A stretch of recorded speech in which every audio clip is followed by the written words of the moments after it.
మెలుకోగా ఉండుడి, విశ్వాసం నందు నిలకడగా ఉండుడి.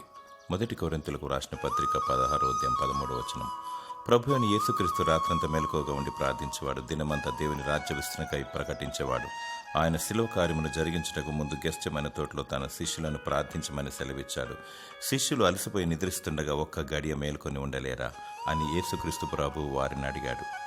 నేటి కాలంలో విశ్వాసమునందు నిలకడగా ఉంటూ కుటుంబము, పిల్లలు, బంధువులు, సొంతవారు, స్నేహితులు, సమస్త భూప్రజలు మరియు మన దేశ నాయకులు రక్షణ, నిరీక్షణ, మారుమనసు కలిగి నిజమైన సత్యబాటలో పయనిస్తూ పరిశుద్ధత, పవిత్రత కలిగి నిష్కలంకమైన వధువు గుంపులో ఉండుటకు ప్రతి వారి కొరకు మెలకువగా ఉండి ప్రార్థన, విజ్ఞాపన, యాచనలు చేయాలి. దేవునికి మొరపెట్టాలి. కన్నీళ్లు విడుచుచు మెలకువగా ఉండాలి. దేవుడు నీ ప్రార్థనకు జవాబిస్తాడు. ఈ లోకంలో భద్రత, క్షేమము, సమాధానము మరియు స్వస్థత దయచేస్తాడు. దేవుడు నీ పట్ల తన ప్రణాళికను నెరవేర్చి నిన్ను దీవించునుగాక. ఆమేన్.